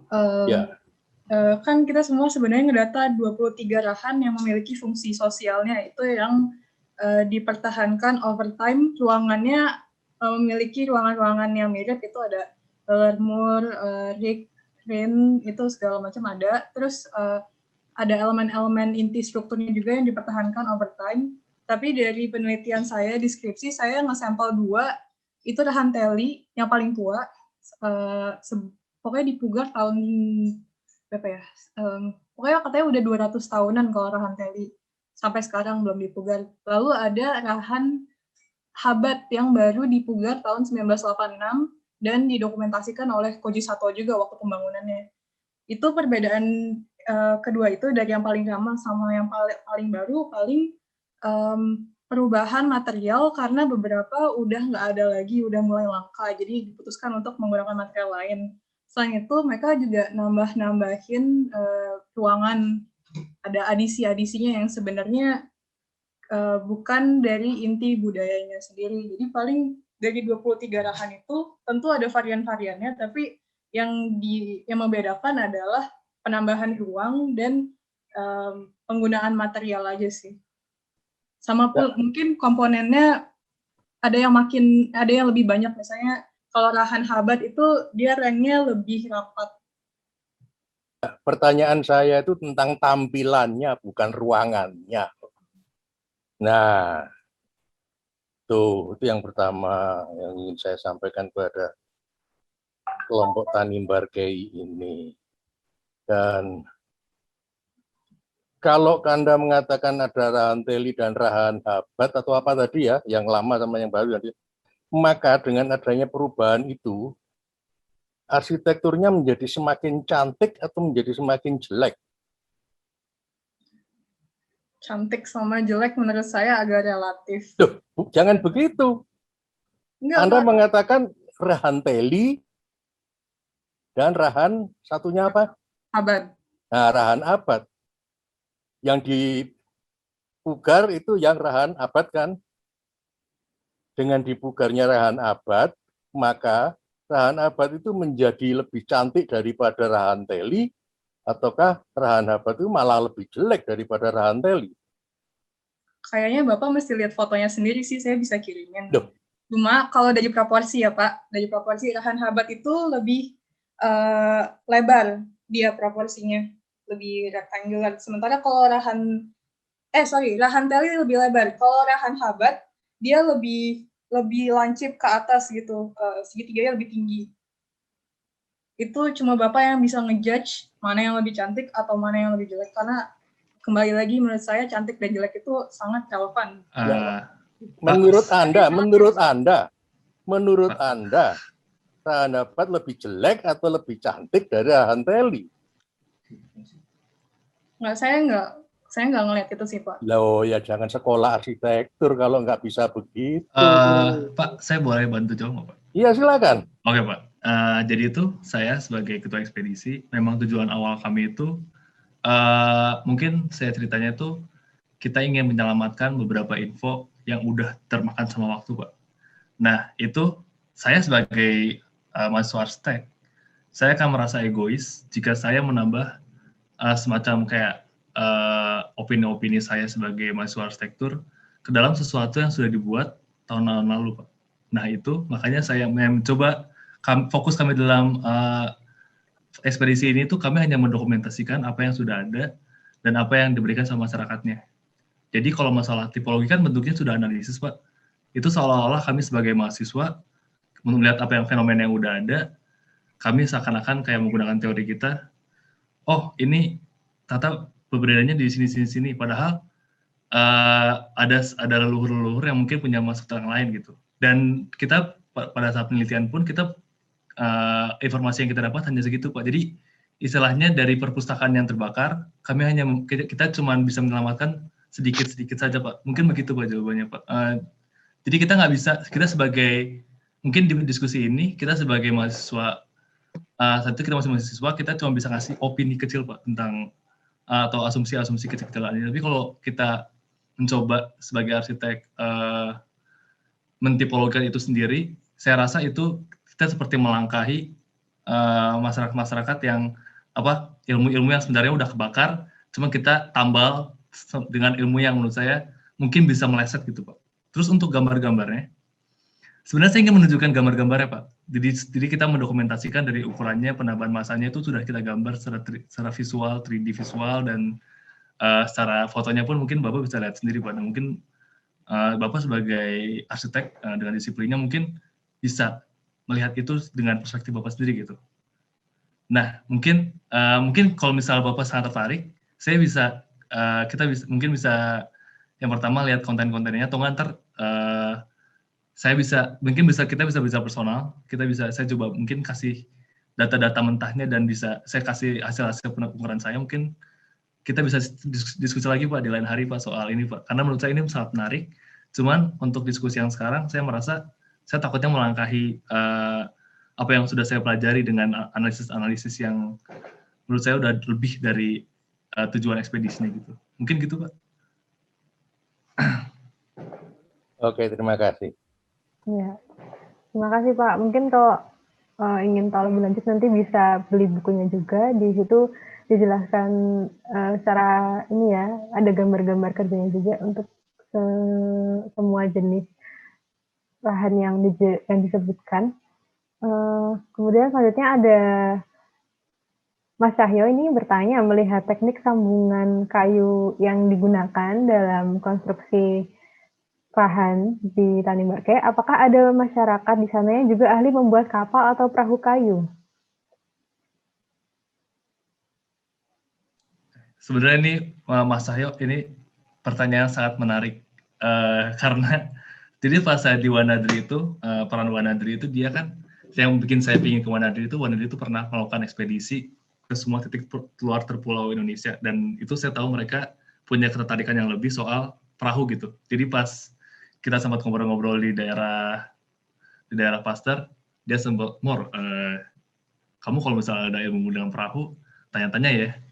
Nah itu jadi salah satu PR saya, PR pribadi saya di luar ekspedisi Pak, Mas, untuk nyari info tentang perahu itu. Tapi sayangnya saat survei sampai saat ekspedisi, mungkin saya belum menemu jejak sama sekali soal perahunya Pak. Jadi asumsinya mungkin pasti ada, cuman saat saya ke sana buktinya dan saya tanya-tanya juga, mungkin dari keterbatasan waktu juga sama fokusnya, saya jadi tidak menemukan jawaban di itu Pak. Jadi itu juga pertanyaan yang saya juga pingin saya terjawab sekarang gitu. Pingin saya tahu juga jawabannya gitu. Cuman sampai sekarang pun masih belum terjawab. Mungkin itu jawaban saya. Mungkin Kak Anet kalau masih ada di sini bisa bantu menjawab. Ya bisa bantu mungkin.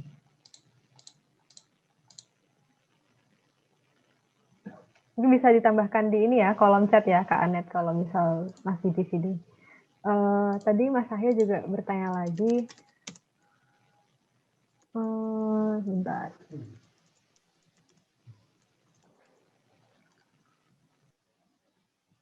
Adakah informasi bagaimana rumah-rumah tersebut punya sistem khusus bila terjadi kebakaran agar api tidak menjalar dan meluas? Gitu. Apakah mereka punya rencana itu dalam lingkungan mereka?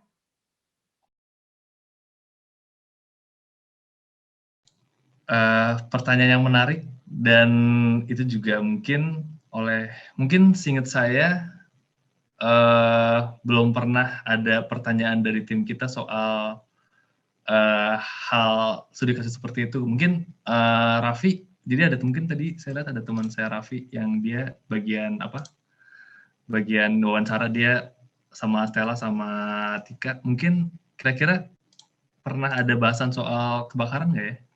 Mungkin bisa sekalian bantu jawab Raffi atau Stella.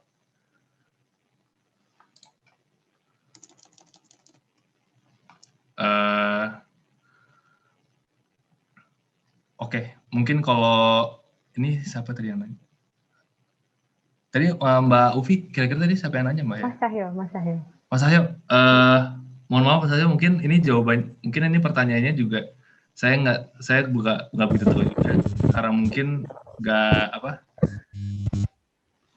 mungkin miss. Jadi tapi ini pertanyaan menarik sih. Jadi mungkin kita bisa lebih cari tahu lagi nanti, kan saya juga bisa masih kontakan sama kepala desanya juga Pak. Mungkin ntar saya bisa mungkin nanya, mungkin ada beberapa masyarakat yang tahu, mungkin dari penempatan mereka yang dibuatnya agak jarang itu juga membantu kebakarannya mungkin. Cuman itu cuma asumsi, ntar saya coba tanya lagi Mas Akhil. Mungkin itu.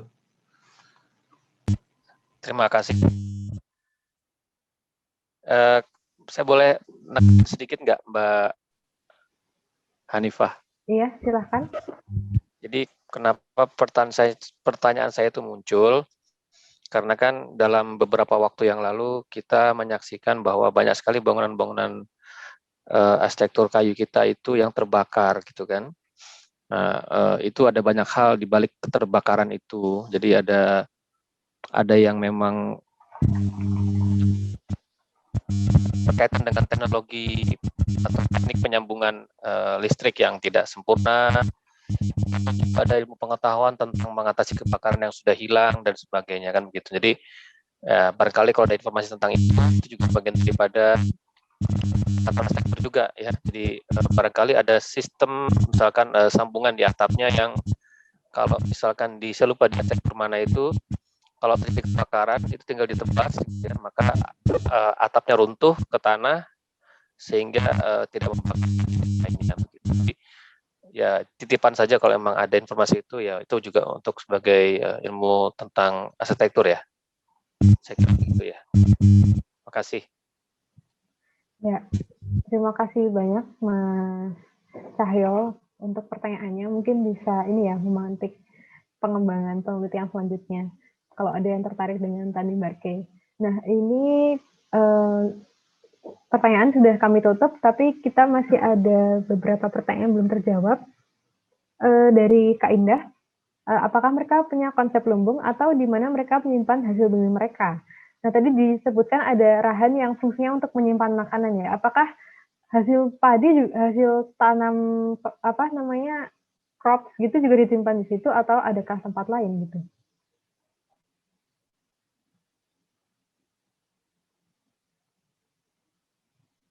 Oke, ya jawabannya di bagian di jarak antara pondasi tanah ke mungkin bisa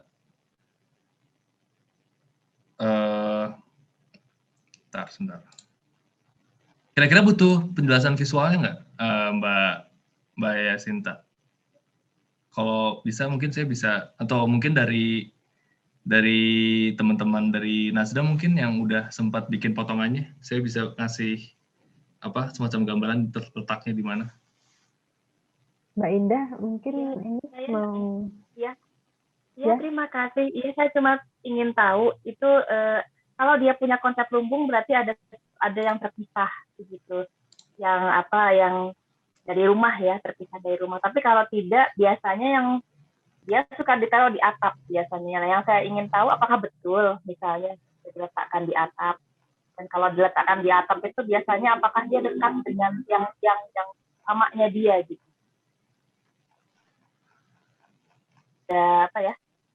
Betulnya ada hubungan gitu antara di mana letak yang diletakkan, biasanya yang utamanya di mana ada tempat penyimpanan begitu. Lalu biasanya apakah ada perapian di sekitar situ? Nah itu yang saya ingin lihat, ingin tahu itu ada atau tidak begitu.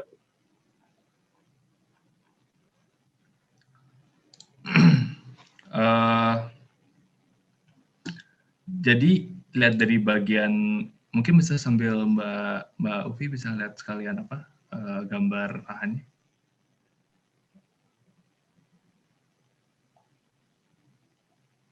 Kalau kayak yang di Minang kan beda ya ada lumbung atau di mana Toraja, nah itu kan dia ada tidak sendiri kan. Nah, cuman seringkali juga ada yang diletakkan di rumah juga, tapi di ruang tertentu atau di bagian bangunan tertentu. Nah itu yang saya ingin tahu itu.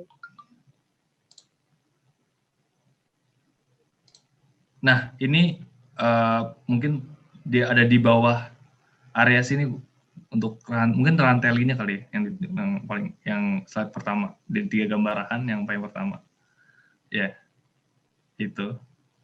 Nah di bawah sini tempat di mana mereka menyimpan hotongnya itu, hasil panen mereka di sini, di bawahnya sini Bu. Di bawah ini, di bawah kolong atau di mana? Di bawah kolong. Kolong? Iya. Oh malah di kolong ya, bukan di atas. Oke. Mereka menyimpannya langsung di ada jeda nggak antara tanah dengan mereka meletakkan hasil bumi mereka? Ada yang dinaikkan atau saya nggak yakin sih kalau langsung ditaruh di tanah. Tapi nggak tahu sih kalau yang kejadian di yang Jadi, apa sih itu mungkin hanya sekedar ini aja. Ini ntar meetingnya akan didokumentasikan nggak? Jadi mungkin pertanyaan untuk Mbak Sinta yang ini bisa saya follow up lagi, tapi ini saya ingin jelasinnya pakai, mungkin nanti saya kayaknya pernah lihat ada foto di mana ada Rahan yang ada, memang ada apa, ada hasil, oh ya, oke. Hasil buminya ya. Oke, saya dapat klarifikasi dari Mbak Anet, katanya kalau hotong di dalam di alaran rumah, berarti di lotengnya, Bu. Nanti saya kasih gambar foto presentasinya iya. sebagai follow up ininya kali ya, Bu ya. Ya, oke, iya. Ya, terima kasih, Mas. Oke. Baik, terima kasih banyak Bu Indah. Kemudian ini ada pertanyaan terakhir dari Kak Yasinta Irma. Cukup penting ya, ini belum tersentuh di presentasi tadi, di mana mereka berkegiatan mandi cuci kakus dan di mana tempat penguburan tadi yang disebutkan ada pemakaman itu di mana lokasi penguburannya?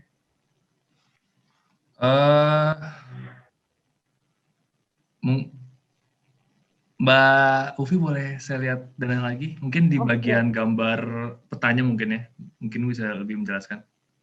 Oke, sebentar. Jadi saat tahun 2017 kita ke sana, mungkin untuk yang mandi itu dalam pengamatan kami, jadi udah ada masa kamar mandi umum, WC umum untuk warga-warganya. Terus yang di kampung bawah, dia udah ada kamar mandi yang airnya mau pakai air laut, yang udah di, apa istilahnya, mengganti air ini menjadi air tawar gitu. Jadi dari pengalaman saya pribadi untuk saya mandi itu ada di rumah di kampung bawah, sama di kampung atas itu udah ada kayak semacam fasilitas MCK yang dibuat dari beton. Terus ini ada tambahan lagi dari Anet, itu di belakang rumah setelah lemur dan ada kakus umum. Mungkin Anet, kakus umum itu apa ya? Mungkin kamar mandi ini mungkin MCK ya, dari istilah MCK ini ya? Iya, mandi cuci kakus. Oke. Udah cukup ya berarti penjelasannya. Ya itu tadi diskusi kita terkait arsitektur dan kehidupan masyarakat di Tanjung Barkei. Sangat menarik dan tentunya masih ini ya, banyak ruang untuk pengembangan gitu ya. Ini teman-teman dari Arjau ini baru menyentuh sedikit gitu, baru 9 hari di sana gitu, dan tapi apa yang sudah dilakukan ini sangat bermakna besar untuk pengembangan arsitektur kita, karena yaitu tadi mengambil ilmu yang tersisa dari perpustakaan yang terbakar gitu ya istilahnya. Sudah mungkin karena lokasinya terpencil, jarang yang ada ke sana gitu, tapi teman-teman dari Arjau bela-belain gitu ke sana dan menyusun buku yang sangat cantik ini gitu. Mbak Anif, sorry saya potong. Siapa aja yang di sini yang berangkat ke Tanimbar dong? Ya, maaf tadi. Itu izinkan kami ini untuk mengapresiasi kerja keras kalian menerjang badai gitu kan. Kalau boleh entah pakai reaction atau pakai open video gitu. Ya, silakan. Raise hand dan segala macam. Itu titipan pernyataan dari Pak Undi sih. Oh iya, dari Pak Andi Kumala Sakti ya, ingin mengapresiasi teman-teman Arjau atas upayanya. Luar biasa kerja kalian, dan dokumentasinya juga cukup detail. Ya kebetulan saya dapat draftnya, jadi bagi rekan-rekan yang belum dan penasaran, buku ini rekomen banget untuk kita belajar bersama. Karena kesana pun setengah mati susahnya gitu loh. Dan dari tahun 2017 sekarang udah tahun 2001, upayanya untuk membawa ini ya Mas, membawa semangatnya belajar dari dulu, kemudian dituangkan dalam buku dan akhirnya diterbitkan, itu juga luar biasa, masih semangat sampai sekarang. Dan di bukunya sendiri ya seperti yang dibilang Mas Jo, banyak sentuhan-sentuhan ini ya yang manis gitu dari teman-teman Arjau. Juga tadi view 360 derajatnya itu juga bisa diakses melalui bukunya gitu. Ada QR code yang bisa di-scan dengan aplikasi ARS. Nanti teman-teman bisa melihat sedikit suasana di sana seperti apa gitu. Terima kasih banget untuk teman-teman Arjau. Terima kasih. Secara pribadi terima kasih banget saya diajak untuk berjalan-jalan ke Maluku. Yang membayangkan pun saya enggak sanggup kayaknya. Bapak 19 jam di atas kapal. Ampun dah. Terima kasih banyak. Saya kembalikan. Ya, terima kasih banyak Mas Jo untuk apresiasinya. Tadi Mas Cahyo ingin mengatakan sepatah dua patah kata sebelum kami tutup. Silakan Mas Cahyo. Oke, jelas suara saya, Mbak Hani? Iya, jelas. Silakan Mas. Ya, saya ingin menyampaikan terima kasih kepada editor, juga kepada para pemirsa yang mengikuti acara ini sampai selesai. Yang juga ingin saya sampaikan adalah kepada adik-adik Arjau, buku ini nanti yang diterbitkan ini saya titip untuk ada yang Anda kirim kembali ke Tanimbarkei sebagai bentuk terima kasih Anda kepada masyarakat Tanimbarkei yang mau berbagi pengetahuannya kepada Anda ya. Mudah-mudahan hal seperti ini menjadi tradisi kita bersama. Jadi siapapun nanti yang akan berangkat kemanapun, setelah dia menulis, menghasilkan buku, maka adalah buku yang kembali ke masyarakat, di mana kita sudah menimba ilmu dari mereka. Saya ingin menyampaikan itu saja dan apresiasi buat adik-adik atas bukunya.